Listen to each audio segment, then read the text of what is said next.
Xin chào các bạn, chào mừng các bạn đã quay trở lại với YouTube channel của Xfinity Shop. Trong video hôm nay, chúng ta sẽ cùng nhau làm chủ tính năng High Availability HA, giải pháp dự phòng quan trọng nhất trên firewall Palo Alto. Video sẽ đi sâu vào thực hành cấu hình thực tế, giúp hệ thống mạng của bạn luôn duy trì kết nối 24/7, ngay cả khi có sự cố phần cứng. Hãy cùng bắt đầu ngay nhé!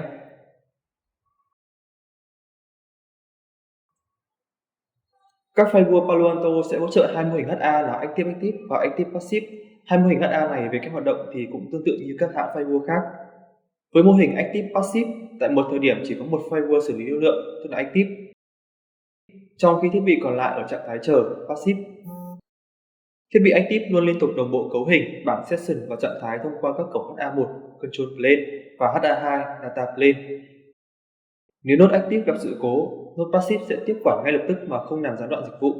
Đây là mô hình phổ biến nhất, chiếm hơn 90% thực tế. Nhờ ưu điểm dễ quản lý, hỗ trợ đầy đủ các tính năng bao gồm cả PvPoE và Layer 2 và tránh được các lỗi định tuyến phức tạp. Ngược lại, mô hình Active Active cho phép cả hai thiết bị cùng xử lý lưu lượng đồng thời.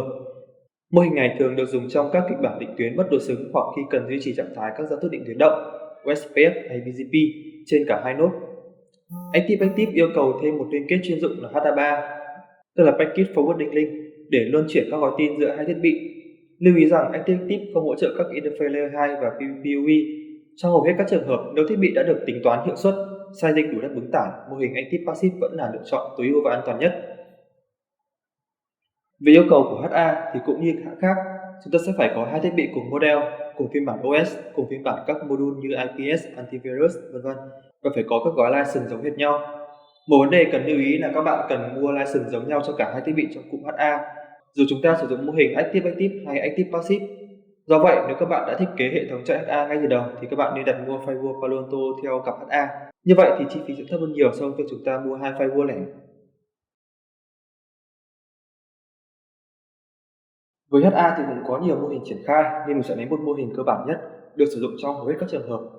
Mình sẽ có một cặp firewall chạy HA Active Passive. Firewall này sẽ kết nối trực tiếp với đường Internet PoE của nhà mạng. Bên dưới mình có một cặp core switch chạy stack kết nối full mesh lên firewall. Giữa hai firewall mình sử dụng hai link HA theo yêu cầu tối thiểu, còn các bạn có thể kết nối thêm nhiều link nếu muốn. Cổng Ethernet 7 sẽ là cổng HA1 cho Control Plane, còn Ethernet 8 sẽ là cổng HA2 cho Data Plane. Chúng ta sẽ cần sử dụng hai giải IP cho hai link HA này. Các bạn sử dụng giải IP nào cũng được, miễn là khác nhau và chưa được sử dụng trong mạng LAN của chúng ta là được. Mình sẽ sử dụng hai giải IP 11.0.0.0 số 24 và 10.0.0.0 số 24. Video này mình sẽ tập trung vào phần cấu hình HA và giải thích ý nghĩa của các tùy chọn khi cấu hình HA, nên mình sẽ không giải thích về cách đấu nối và cấu hình cổng uplink, downlink. Nội dung này mình sẽ làm một video khác để tránh nội dung quá dài, mình sẽ đi luôn vào chi tiết cấu hình. Đầu tiên chúng ta sẽ cần phải định nghĩa cổng nào là cổng HA trước. Các bạn vào menu Network, Interface, click vào cổng sẽ sử dụng làm cổng HA. Trong mô hình của mình thì cổng 7 là cổng HA1.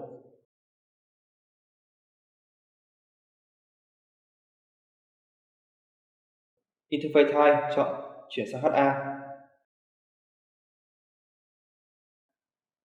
Comment mình sẽ nhập là HA1 để phân biệt.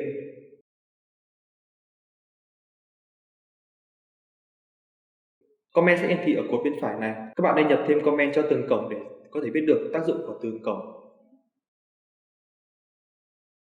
Tương tự cổng 8 sẽ là cổng HA2.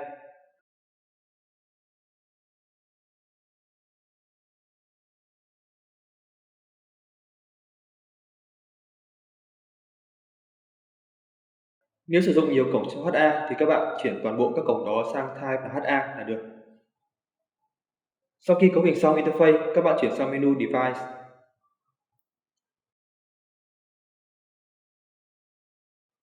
High Availability. Trong mỗi phần đều có biểu tượng bánh răng ở góc bên phải màn hình cho nút Edit. Các bạn cấu hình ở phần nào thì nhấn vào biểu tượng ở phần đó. Đầu tiên chúng ta sẽ bật HA trong phần Setup.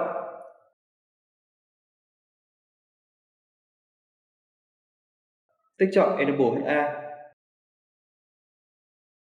Group ID thì các bạn sẽ nhập một ID bất kỳ từ 1 đến 63. Tuy nhiên ID này cần phải giống nhau trên cả hai thiết bị. mình sẽ sử dụng ID 10.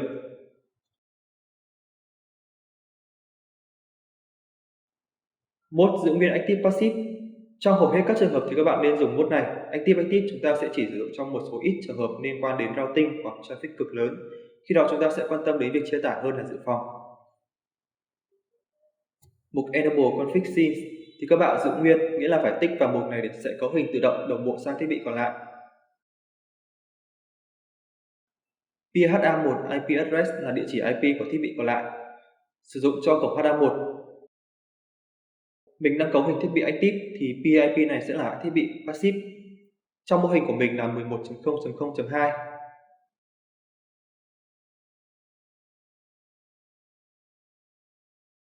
Backup peer IP sử dụng khi các bạn có 4 link HA để dự phòng, trong đó 2 link nằm HA1, 2 link nằm HA2 thôi. Còn nếu chỉ sử dụng một mô hình chuẩn chỉ có 2 link thì các bạn bỏ qua mục này. Nhấn OK. Phần Active Passive Settings này là tùy chọn, các bạn có thể cấu hình. Passive Link State là cấu hình cho các cổng trên thiết bị Passive. Chúng ta sẽ có 2 tùy chọn là Shutdown và Auto. Nếu chọn Shutdown thì toàn bộ các cổng trên Passive sẽ bị shutdown và chỉ được enable khi có chuyển đổi dự phòng. Đây là tùy chọn mặc định để đảm bảo không có loop trong mạng. Tùy chọn Auto thì các cổng trên thiết bị Passive vẫn sẽ hoạt động về mặt vật lý, nghĩa là vẫn up nhưng trạng thái sẽ là vô hiệu hóa. Các cổng sẽ không tham gia vào quá trình chuyển tiếp gói tin hoặc học ARP. Điều này sẽ rút ngắn thời gian chuyển đổi dự phòng. Tuy nhiên, tùy chọn này có thể gây ra loop nếu như firewall có các cổng layer 2 được cấu hình. Nếu dịch vụ cực kỳ quan trọng và các bạn mong muốn gián đoạn mạng khi firewall chính lỗi là ít nhất thì các bạn có thể chuyển sang auto. Tuy nhiên cần đảm bảo không có các cổng layer 2. Còn không thì các bạn shutdown cho an toàn. Hold down time thì các bạn để mặc định là 1 phút. Đây là thời gian chờ được sử dụng khi không nhận được có tin hello hoặc heartbeat.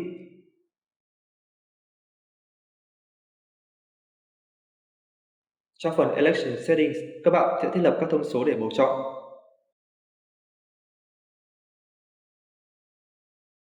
Device Priority sẽ quyết định firewall nào là active.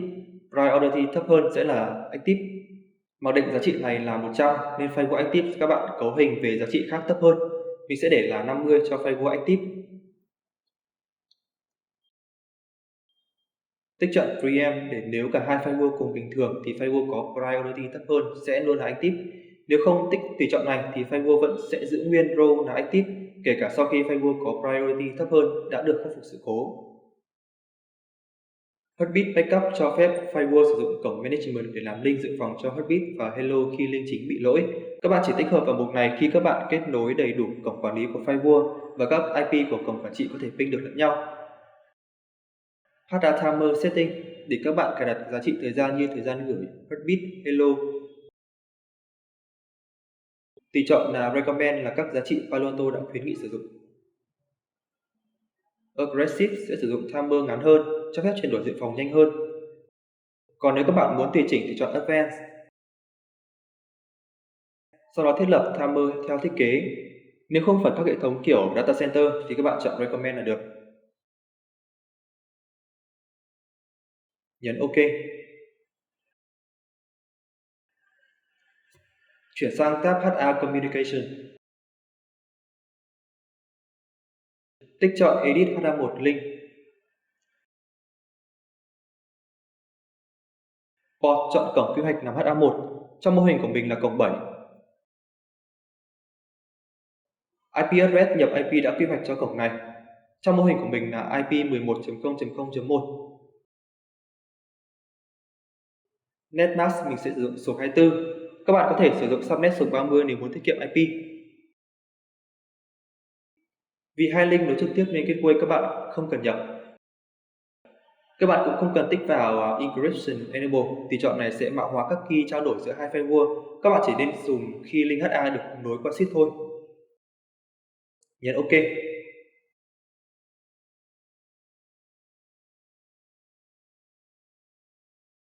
Tiếp theo nhấn Edit HA2 link. Tùy chọn Enable Session Synchronization để đồng bộ phiên giữa hai firewall. Tùy chọn này là mặc định và các bạn nên tích vào để quá trình failover sẽ diễn ra nhanh hơn và ít gián đoạn mạng do firewall passive đã có đủ thông tin các phiên. Port chọn cổng đã quy hoạch cho HA2. Trong mô hình của mình là cổng 8.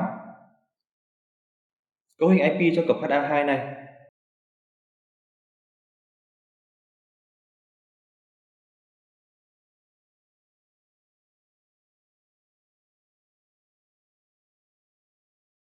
Các bạn nên bật tùy chọn HA2 Keep Alive. Khi bật thì firewall sẽ gửi các gói tin để kiểm tra trạng thái của link này.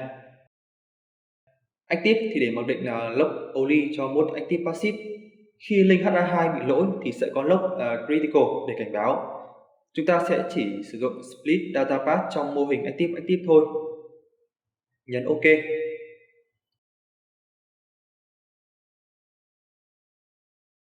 HA1 backup và HA2 backup sử dụng khi các bạn có 4 link HA, 2 link cho HA1, 2 link cho HA2. Packet forwarding là tùy chọn khi các bạn sử dụng chế độ Active Active. Khi đó chúng ta sẽ cần thêm link HA3 cho việc chuyển tiếp các gói tin giữa hai firewall. Tiếp theo các bạn chuyển sang menu Link and Path Monitoring. Đây là menu để các bạn cấu hình thêm các điều kiện để chuyển đổi dự phòng. Mặc định nếu chỉ cấu hình ở hai tab General và HA Communication thì firewall sẽ chuyển đổi dự phòng khi không nhận được heartbeat, tương đương với việc firewall bị lỗi phần cứng hoặc phần mềm. Link and Path Monitoring cho phép các bạn xác định thêm điều kiện để chuyển đổi dự phòng. Link Monitoring cho phép các bạn theo dõi trạng thái các cổng. Nếu cổng bị lỗi thì firewall cũng sẽ thực hiện failover. Để cấu hình phần Monitoring Link cũng sẽ khá đơn giản. Các bạn click vào biểu tượng Edit của phần Link Monitoring để định nghĩa. Mặc định thì tính năng này đã được enable, các bạn chỉ cần chọn Failure Condition là được. Any nghĩa là bất kỳ link nào trong các link mà các bạn muốn monitor bị lỗi thì firewall sẽ failover. Còn all là toàn bộ các link được cấu hình monitor bị lỗi thì mới failover. Phần này các bạn cần tính toán cẩn thận. Chúng ta chỉ nên monitor những link quan trọng và chọn điều kiện failure tương ứng để tránh firewall không thực hiện failover liên tục. Ví dụ trong những link chúng ta monitor có một link nào đó không quan trọng hoặc chỉ nối xuống một tòa, một phòng ban nhỏ và chọn any thì khi link đó lỗi thì firewall sẽ chuyển đổi dự phòng và có thể dẫn đến gián đoạn mạng cho toàn bộ hệ thống. Để add các link cần theo dõi thì các bạn chỉ cần nhấn Add ở phần link group, đặt tên cho group. Sau đó thêm các cổng cần monitor và chọn điều kiện lỗi ở đây là được. Failure Condition lúc trước cấu hình là mức global, còn ở đây là add theo từng nhóm cổng. Các bạn có thể thêm nhiều nhóm cổng và chọn Failure Condition khác nhau.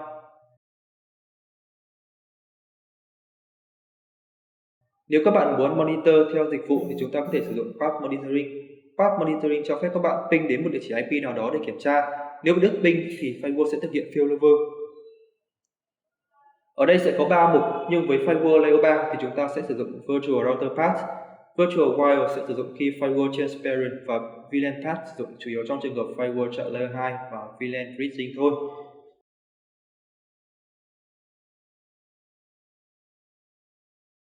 Sau đó các bạn nhập địa chỉ IP để kiểm tra dịch vụ là được.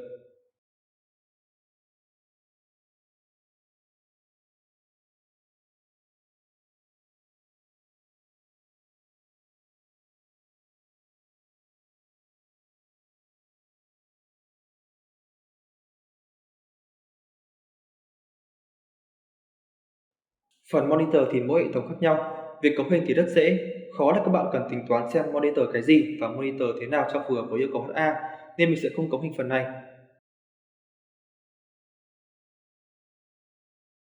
Sau khi cấu hình xong thì các bạn nhấn Commit để áp dụng cấu hình.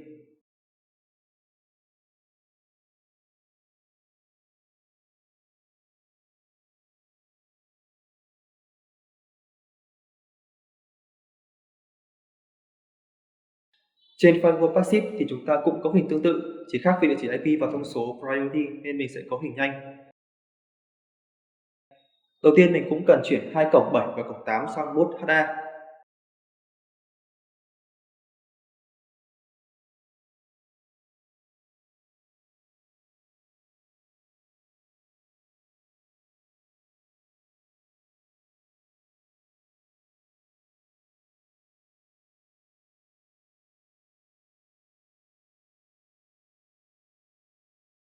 Tiếp theo mình sẽ cấu hình HA.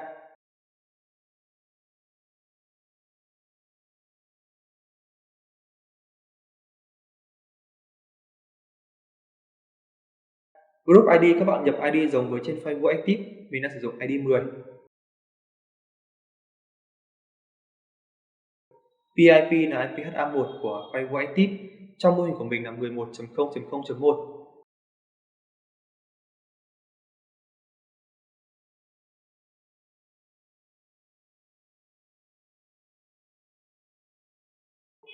Firewall Passive thì Priority mình sẽ mặc định là 100. Do Active mình để cấu hình 50 rồi. Các bạn chỉ cần đảm bảo Priority cao hơn Firewall Active là được.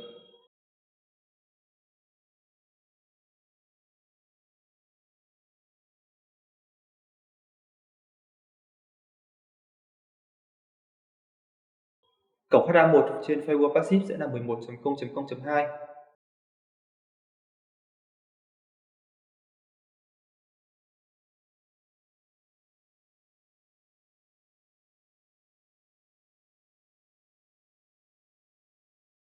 HA2 là 10.0.0.2.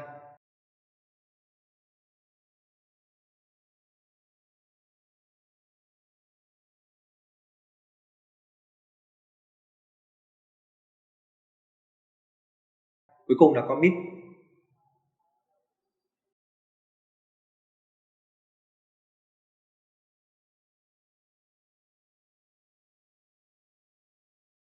Sau khi commit xong thì hai firewall sẽ thiết lập HA với nhau. Các bạn có thể kiểm tra trạng thái trong menu Dashboard.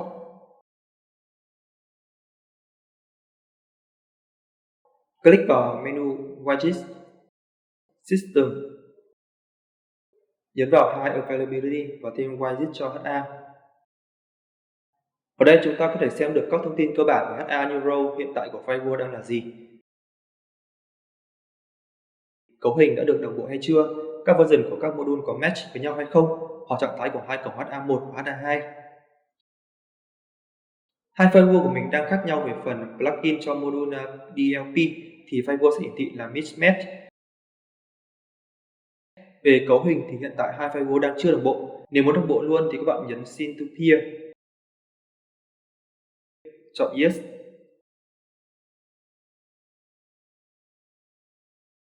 Sau đó chờ một lúc để hai firewall đồng bộ cấu hình.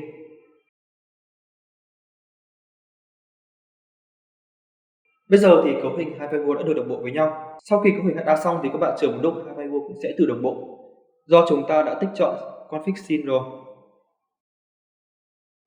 Phần plugin DLP mismatch thì cũng không quan trọng.